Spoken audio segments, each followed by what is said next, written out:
தென்காசியில் பொங்கல் பண்டிகையை முன்னிட்டு தங்களுக்கு தேவையான கரும்பு, காய்கறிகள், மண்ணடுப்புகள், கிழங்கு வகைகள், மஞ்சள் தழை உள்ளிட்ட பொருட்களை வாங்க பொதுமக்கள் கூடியதால் வியாபாரம் களை கட்டியது. இதுகுறித்த கூடுதல் விவரங்களை நமது செய்தியாளர் ராஜன் வழங்க கேட்கலாம். வணக்கம் ராஜன், அங்கு தென்காசியில் பொங்கல் நேரத்திற்கான இறுதிக்கட்ட விற்பனை எப்படி நடைபெற்று வருகிறது? அங்கு பொங்கலுக்கான முக்கிய விஷயங்கள், முக்கிய பொருட்களான செங்கரும்பு, மஞ்சள் கொத்து, இஞ்சி கொத்து ஆகிய பொருட்களினுடைய விலை என்னவாக இருக்கிறது? விரிவான விவரம். அதாவது கனகதர நாடு முழுவதும் நாளை தை பொங்கல் திருநாளாம் தமிழர் திருநாளாம் பொங்கல் திருவிழாவை கொண்டாட மக்கள் தயாராகி வருகின்றனர். இந்த நிலையில் அவர்களுக்கு தேவையான பல்வேறு பொருட்கள் வாங்குவதற்கு வீதிகளில் மக்கள் கூட்டம் என்பது கூடி வருகிறது. இதனால் தென்காசியில் தற்போது இந்த வியாபாரம் என்பது களை கட்டியுள்ளது. நேற்று மாலை திடீரென தென்காசி மாவட்டத்தில் மழை பெய்ததால் இந்த சாலையோர இருக்கக்கூடிய இந்த வியாபாரிகள் பெருமளவு ஒரு பாதிப்புக்கு உள்ளாகியுள்ளனர்.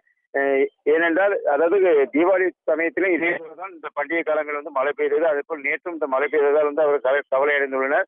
தற்போது மேகமூட்டங்களுடன் காணப்பட்டாலும் தென்காசியை பொறுத்தவரை அந்த சாலையோர வியாபாரிகள் மற்றும் தென்காசி மைய பகுதியில் அமைந்துள்ள தென்காசி நகராட்சிக்கு சொந்தமான அந்த மார்க்கெட்டில் பொதுமக்கள் கூட்டம் என்பது நிரம்பி வருகிறது.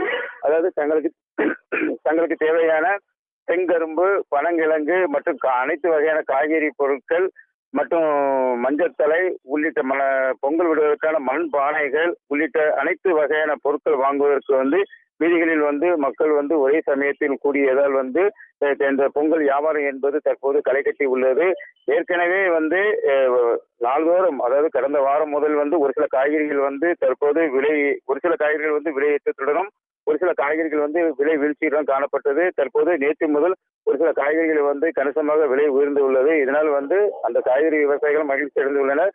தற்போது இந்த வருடத்துக்கான இந்த பொங்கல் என்பது இந்த பனங்கிழங்கு சீசன் என்பது அதிக அளவில், அதாவது திரும்பும் திசையெல்லாம் பனங்கிழங்கு வியாபாரிகள் அதிக அளவு காணப்படுகிறது.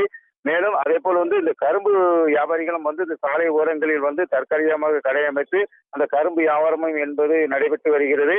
அதாவது புதுமனை தம்பதிகளுக்கு பொங்கப்படி என்று சொல்லக்கூடிய அந்த பொங்கப்படி கொடுக்கக்கூடிய நிகழ்வு என்பது பெற்றோர்களால் கொடுக்கப்படும். அதனால் அந்த பெற்றோர்களால் அந்த பொங்கப்படி கொடுக்கும் போது அவர்களுக்கு தேவையான ஃப்ரிட்ஜ், அப்படி இல்லைன்னா வாஷிங் மிஷின், டிவி, இல்லைன்னா பாத்திரங்கள் உள்ளிட்ட அனைத்து வகையான காய்கறி பொருட்கள் மற்றும் அனைத்து வகையான கிழங்கு வகைகளும், அனைத்து இந்த மஞ்சத்தலை மற்றும் கரும்பு கட்டு உள்ளிட்ட பொருட்களையும் ஆட்டோக்கள் மூலமா அந்த புதுமனை தம்பதிகள் அந்த பொங்கப்படி என்று சொல்லக்கூடிய அந்த நிகழ்வு என்பது பெற்றோர்களால் கொடுக்கப்பட்டு வருகிறது. இதனால் அவர்களும் ஒரே சமயத்தில் அந்த மார்க்கெட் பகுதியில் குவிந்ததால் தென்காசியில் பொங்கல் வியாபாரம் என்பது தற்போது களை கட்டியுள்ளது. தற்போது மேகமூட்டங்களுடன் இருந்தாலும் கூட மழை வருவதற்கான சாத்தியக்கூறுகள் தற்போது இல்லை. ஆனால் மாலை நேரத்தில் மழை வரும் என எதிர்பார்க்கப்படுகிறது.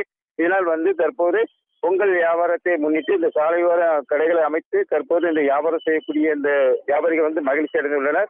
மேலும் அனைத்து வகையான காய்கறிகளும் வாங்குவதற்கு மக்கள் என்பது இந்த மார்க்கெட் பகுதியில் கூடி வருகின்றனர். அவர்களுக்கு தேவையான கரும்பு, மண்பானை, மஞ்சக்கொலை, கிழங்கு வகைகள், காய்கறி வகைகள் உள்ளிட்ட அனைத்து வகையான பொருட்களும் வாங்குவதற்கு மக்கள் கூடி நாளைக்கு பொங்கல் மக்கள் தயாராக தென்காசி மாவட்டத்தில். கனகதரா,